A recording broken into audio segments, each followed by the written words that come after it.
Tout ceci étant fait, nous allons maintenant passer à la présentation des différents codes de notre fenêtre 42. On commence par l'ouverture de la fenêtre. Nous avons défini ici un G-Tab Conseil classe et un tableau de ST Conseil. ST Conseil étant une structure que nous avons définie dans la collection de procédures examen. Voilà ST structure. ID inscription, ID période. Le ID période va contenir en même temps le ID séquence, le ID trimestre et le ID année. Le total coefficient, la moyenne obtenue, le rang, la remarque du conseil, première moyenne, dernière moyenne, moyenne générale de la classe, le tableau d'honneur, les encouragements, les félicitations, les avertissements de travail, les blâmes, la moyenne réelle, vous savez à quoi elle nous sert, c'est pour tout simplement filtrer notre tableau, parce qu'on ne peut pas filtrer à partir des variants, on filtre plutôt à partir des réels. Et ici, nous avons ajouté le STID inscrit qui est l'inscrit, notre élève. Donc voilà pour notre structure ST conseil. Nous l'avons défini dans une variable globale ici sur la fenêtre 42 comme étant notre tableau de ST conseil. Et lorsque la fenêtre finit de s'initialiser, alors on va exécuter le code cell période conseil. Cell période, le sélecteur période conseil, le voici.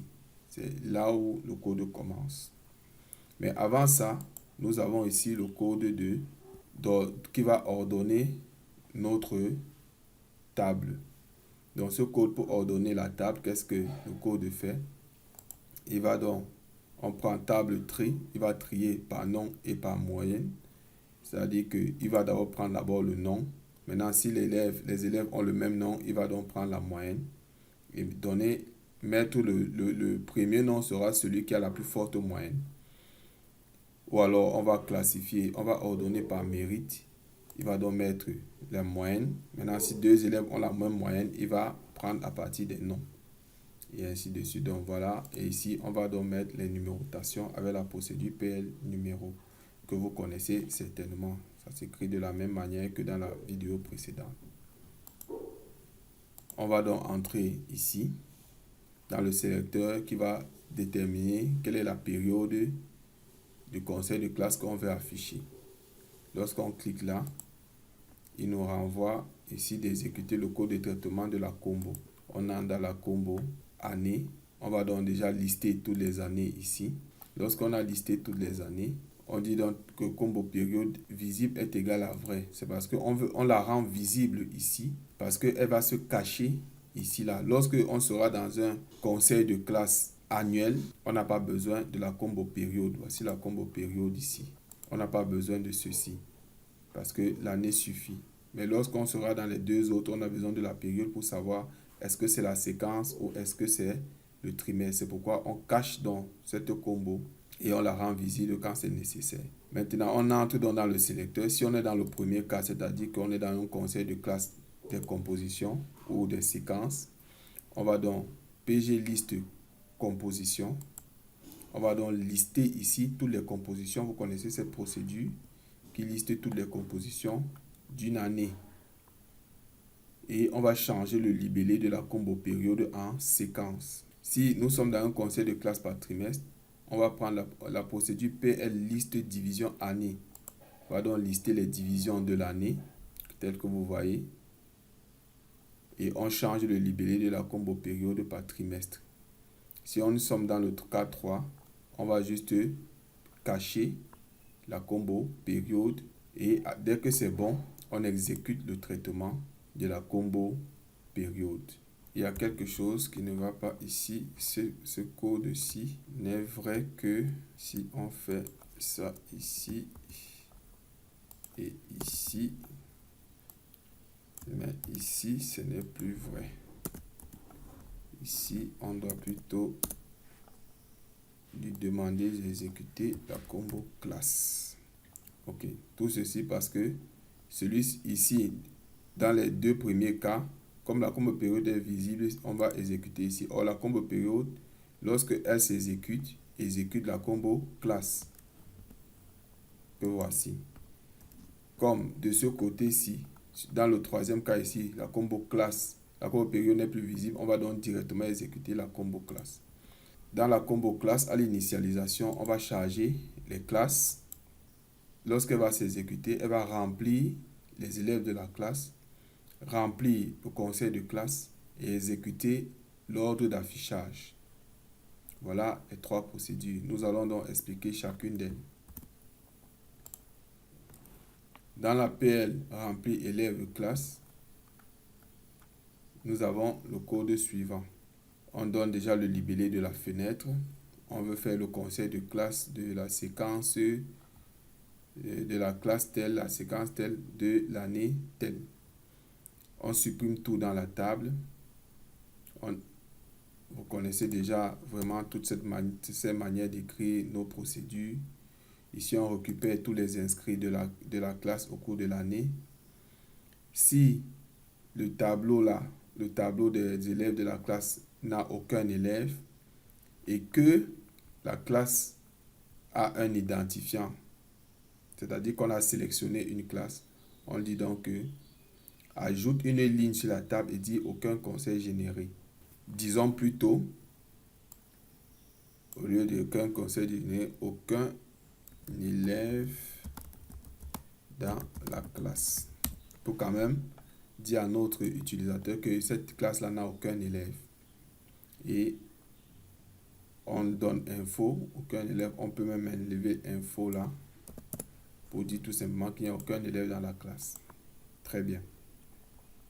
On rentre. Ou alors, il y a des élèves inscrits dans cette classe. On trie ces élèves par ordre alphabétique, tel que vous voyez dans ce tableau.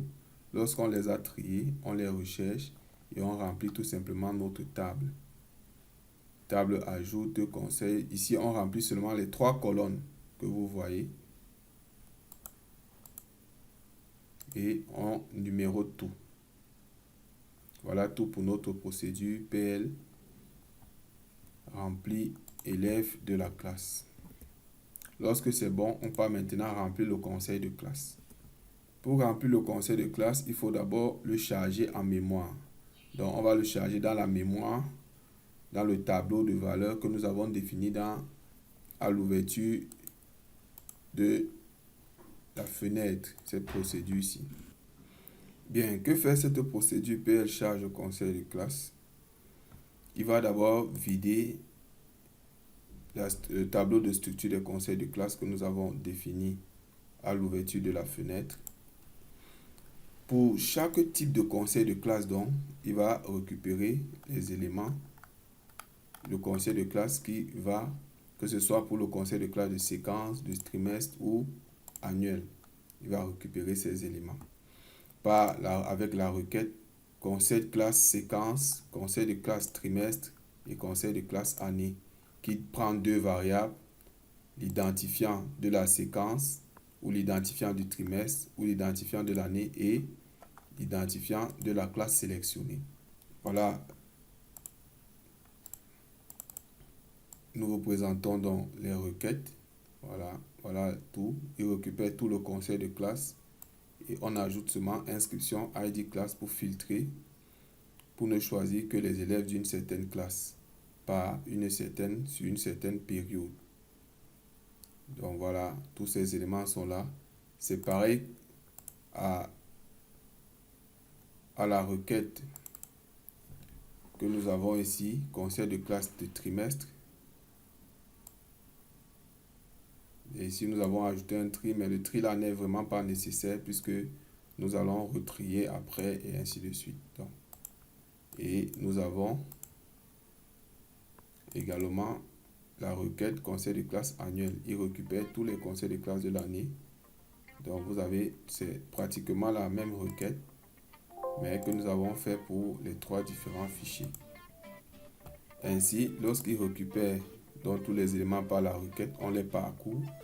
Et pour chaque élément, on définit une instance de ST conseil fichier vers mémoire, on récupère tous les éléments dans la mémoire. Comme le ID, on ne le connaît pas a priori, on va donc dire que ID est égal à ID période et on récupère ça. On prend également la moyenne, on met tout dans le tableau que nous avons précédemment. On fait pareil pour le trimestre et pareil pour l'année. C'est vraiment le même code. Lorsque ceci est fait, on revient donc sur notre procédure qui doit remplir les conseils. On vérifie donc est-ce que cette classe a un conseil de classe qu'on a déjà exécuté. Il dit que non. Si le tableau est égal à 0, donc la classe n'a pas de conseil de classe exécuté. Et ainsi, on renvoie cette information et on retourne, on ne continue pas. Si ce n'est pas le cas, on va donc remplir tout le conseil de classe.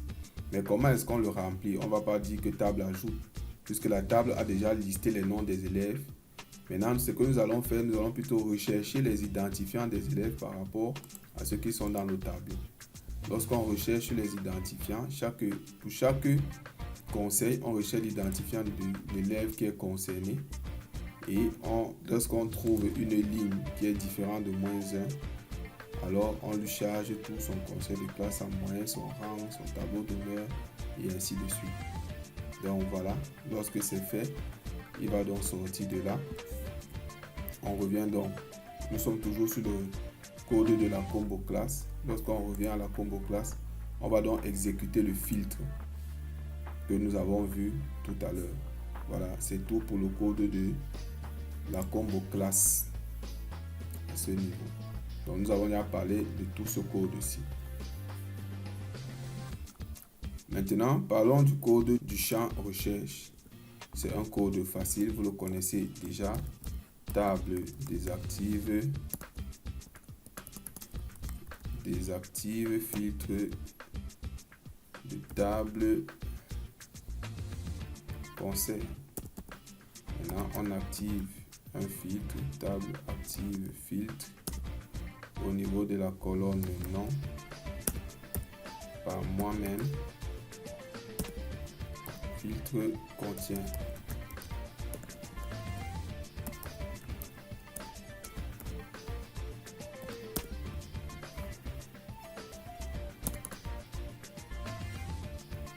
Filtre contient.